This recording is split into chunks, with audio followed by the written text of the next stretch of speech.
So have you ever had to do something hard? Have you ever had to do something that felt like an uphill climb or an uphill battle? Shannon Horne-Ellstrom here, day 1,293 of our What You Up To Now, documenting my journey as I transitioned from the brick and mortar corporate world of business over 47 years in different businesses, owning and operating different businesses, as well as over a quarter century of that time in corporate America. Then my move to online businesses, what I'm doing, what works, what doesn't work, what was a total bust, what was super fun and exciting, what I'm continuing to do as I build my online business and some offline businesses as well. Going both ways these days when it comes to building businesses, both offline and online. I knew when I was in the offline world that I needed and that businesses were moving toward and should have an online presence, but I admit I never had an online presence for the most part for any of my businesses. I think I had a Facebook account for my Italian food business for a while, but I never went on Facebook. I was too busy running my business back then. So now I'm online and understanding the importance and how it can really help supercharge and grow your business and supersize your business, especially during times like what happened to us all in 2020 with COVID-19. So today I want to talk about a couple of things. Number one, the Get Up and Go Challenge, day 14 today. We talked about the physical progress. We want to make physical progress. The P in our SOAP framework is progress. We've got SOAP. The SOAP framework is the framework that I teach in the free 30-day Get Up and Go Challenge. Why 30 days? Because that gives people the opportunity to try it out in each of the different areas and aspects of our life. And I teach 9 this year. Starting in April, I added communication and confidence because I think those are foundational to all of the other 7 areas of aspects of your life that I've talked about and taught and shared with thousands of people over the last 4 decades, both in a professional coaching aspect and as well as just leading people in my own organization as well as corporate organizations and things. And those again were physical, mental, emotional, spiritual, financial, relationships, and contribution. Now, I am quite proud of my backwards writing and my homemade, intentionally, graphic aids and things. I believe firmly in doing what you can with what you've got right now and figuring it out. Now, could I create this and make this beautiful on the computer? Actually, I have those skills. I have those abilities. I can do that. I could do that, or I could hire somebody to do that. But I don't do it on purpose. And I'd be curious to see if anybody knows why I don't do that on purpose or wants to know why I use my homemade visual aids for teaching concepts and sharing information, and why I share my notebooks and my scribbles and what I actually do. This is my latest and greatest. This is what it's really like to have these 9 areas. I call this a life framework, working in your life. Because my daughter and I were having a discussion about it, and she's like, well, okay, I get that, but I want a simpler framework right now. I said, well, then use whatever works for you. I was teaching her, I teach my kids this too. I was teaching her about the framework because she was saying, well, what are the 5? And she asked me the 5 areas that you do. And she says like work, home, and family. And I'm like, well, this is what I teach and have taught for years. And I'm sure she's overheard it. And it's a little complicated. Sometimes we just need a simple framework to help us do something. We don't need 9 different areas of our aspects of our life to think of. That for me, these 9 are my long-term goal breakdown, my whole life goals and values. But if you're more short-term, maybe it's relationships, health or physical well-being, and health, family, health, relationships, and finances. Maybe those are the 3 that you're concentrating on right now. And of course, they're all on here, right? Relationships, finances, and physical well-being or health.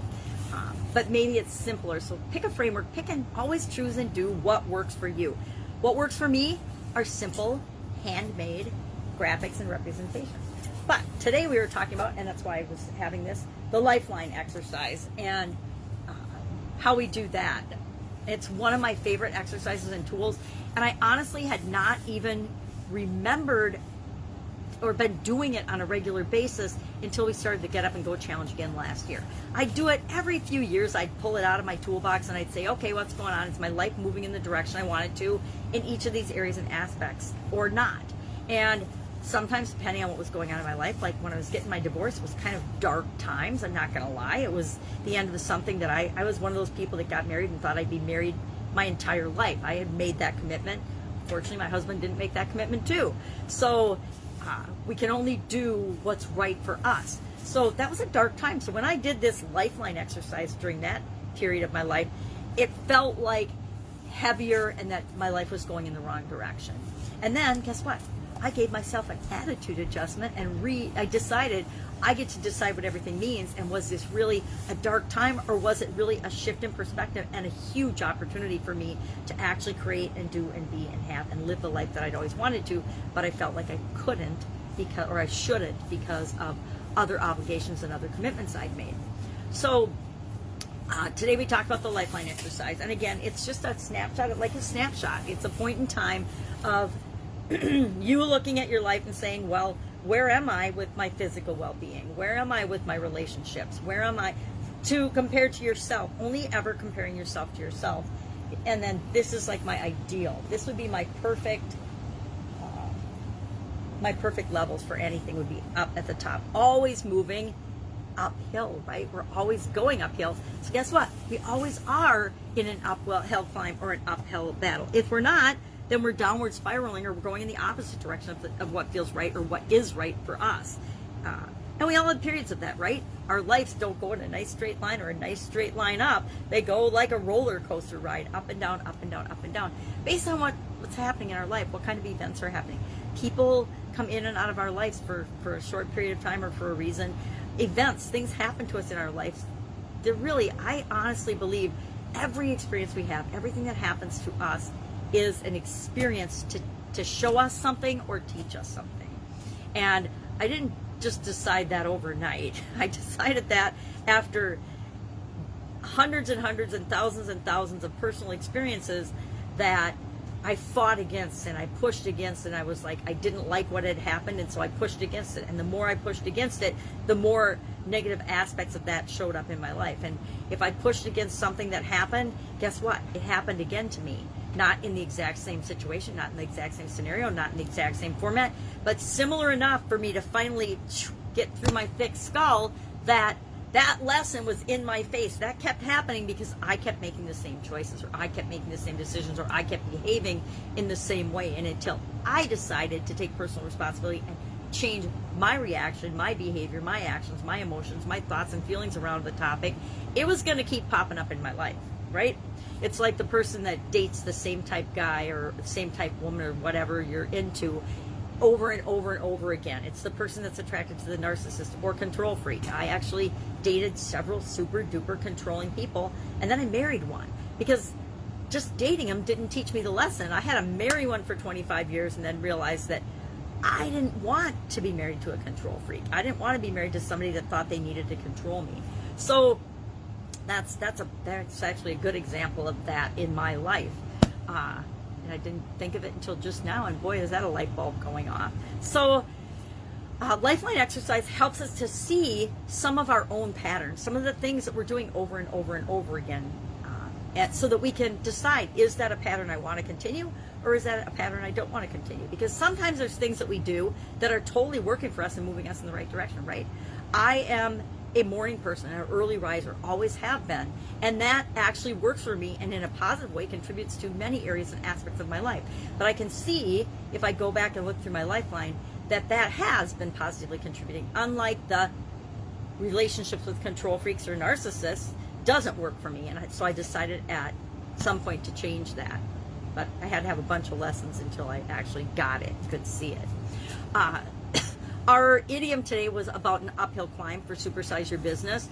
And in that, I found a fun list of winners' mindsets. Because to me, in order to supersize and grow your business, it's going to be an uphill climb. It's going to be a climb anyway, just like progress and anything we want to achieve, anything worthwhile, we have to work for it. We get out of things what we put into them. So if we want to get a good education and we want to learn a lot, we put more of ourselves into that education, into our desires and wanting and our effort and our energy to learn the things. And so that's why there's such a diverse array of how much people get out of their high school and their college education. Some people get nothing out of their high school education because they don't put hardly anything into it.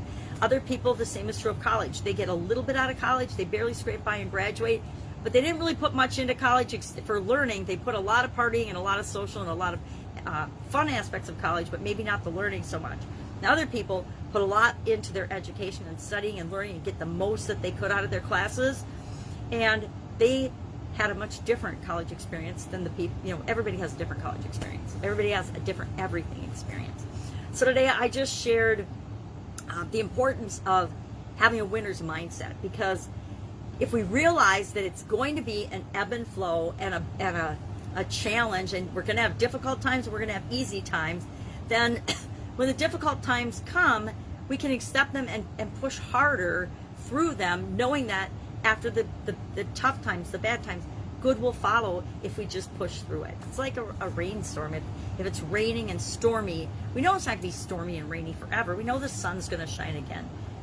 It's like when night comes, we know day is going to follow it. And as long as we know that life and business and our worlds will cycle like that, it's easier to deal with the challenging times, the difficult times. Knowing that, we're just looking for the lesson here so we can use it as a stepping stone. So I think that the number one secret to handling those and knowing that and to being successful and creating what you want in your life is having a winner's mindset. So I stumbled across a little list of 20 things that are considered a winner's mindset. Not my list, it was somebody else's. And I shared that in the Supersize Your Business group and said, hey, ask yourself these questions. How much or in alignment do you believe you are with these things? Do you believe life is beautiful? Do you appreciate everything that you have? Do you choose to be happy? Do you take responsibility for your own actions, etc.? And there's a whole bunch of them. But that was fun because I think it's something that we hear the idiom, we know the meaning of it, we know we all know, because we've all experienced it. I don't know a single person who lived through 2020 and 2021 that hasn't been impacted by COVID-19 and doesn't know that change and difficult times are just a part of our life. If you didn't know before 2020 because you've lived a golden life and everything's run smoothly for you, bless you, and be super appreciative for that. But I guarantee 2020 hit you and you learned from that as well. But the thing that I think, and from talking with literally thousands of people over the last year and a half, the thing that has helped the business owners that I work with the most and the human beings I interact with on a regular basis the most is this winner's mindset, this open mindset. If they knew that they would figure it out. I've had a belief for a long time that the universe supports me in no matter what I do. And so even though I've had some really dark times in my life, I've always felt like I've had this support from this global external support that's supporting me and who I am no matter what. And if you believe that, you behave in a lot different ways during good times and bad than somebody that believes the world is out to get them, that the world is evil, that people are stupid or evil or negative or only out for themselves. If you believe those things, guess what you're going to experience in your life? That people are mean and stupid and evil and only out for themselves.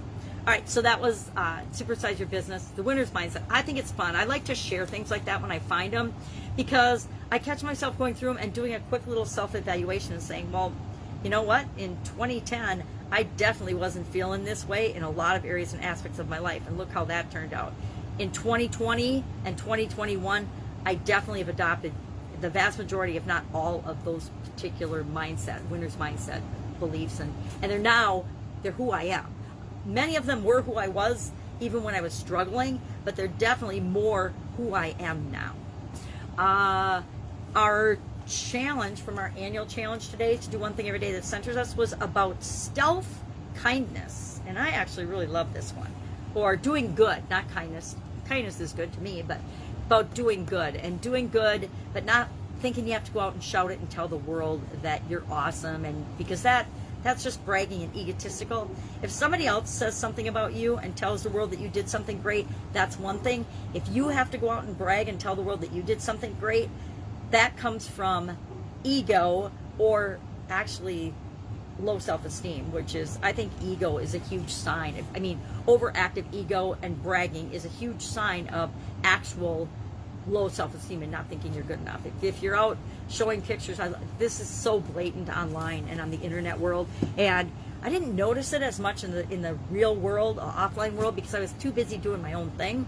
But a lot of people online put on these airs. They pretend there's something that they're not. They show pictures with Lamborghinis. They make all these marketing messages that they think sound good, but they're actual lies. Let's tell it like it is. People lie online. People lie offline, but people lie online. It seems like a greater percentage. I don't know why. Because they make up and they embellish things to impress other people. If we think that people's Facebook feeds are real life, we got another thing coming. It's like believing reality TV or the news media is actually impartial. It just isn't the way it is. Maybe it used to be, but it certainly isn't the way it is now. And we need to look at what is, not what we wish it was or not what it used to be. Yeah, I lost my thought on that, but we have to really be honest with ourselves. What is really going on here? What do I want to have go on here, and how am I going to interpret this and react? So our challenge today, and I guess my personal pet peeve with that comes from, I actually was in a network marketing company, a couple of them in my lifetime. I think if you live long enough, you're probably going to be impacted or have been in a network marketing company of some sort, or an MLM, they're also called. And there was a group of leaders in that organization, and they would literally brag anytime they did something nice, anytime they did something good. It was a post on social media about how wonderful they are. And to me, it just came off as, oh, look at me, I'm so wonderful. I'm doing this wonderful thing. You could too if you were a leader like me. Which is, I get why they were doing it. I understand their intent. And I'm sure in the industry they teach that, just like they teach bug your friends and family to death in that particular business model.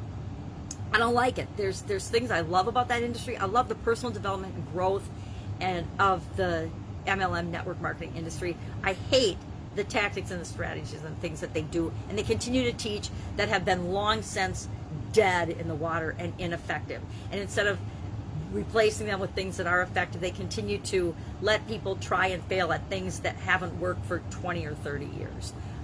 So one of those things is bragging up what you do for other people. And I just think if you have to say it, then it's bragging, it's egotistical, and it's not showing good leadership. That's my opinion, 100% my opinion. But if somebody else tells your story, if somebody else would go on and post, hey, so-and-so just gave their mom a house, then it's perfectly okay, because it's not the person telling it and going for publicity. It's somebody else telling that person's story. And that's always, number one, more trustworthy and believable than if you're saying it yourself. Just quick little marketing lesson 101 there. All right, that's what I'm working on today. Get Up and Go Challenge, day 14, almost halfway. Tomorrow, halfway point. Not quite, halfway and a half. And supersize your business, idioms, what they mean, where they come from, how much you use them in your business and your life. And then again, it's always up to you to really decide and define what that means for you. I'm just sharing one possible interpretation. It's like if you read a book on a topic, it's just the author's interpretation or version of and ideas about and opinions about this particular topic. If you really want to become an expert on something, you don't just read one book or one article. You read a whole bunch of them, a whole bunch of different people's opinions and works and thoughts on a topic. And that's how you then form your own opinions and decide and determine what is right and not right for you. All right, that's it. That's what I'm working on. Have an awesome day. Any questions, hit me up. Otherwise, it's the weekend. I'm going to enjoy it. I invite you to do the same. And I will be with you tomorrow to let you know what I'm doing as I transition from brick and mortar business to the online world, from the online world back and forth and back and forth and back and forth. I feel like I'm on a seesaw sometimes. All right, have a great day.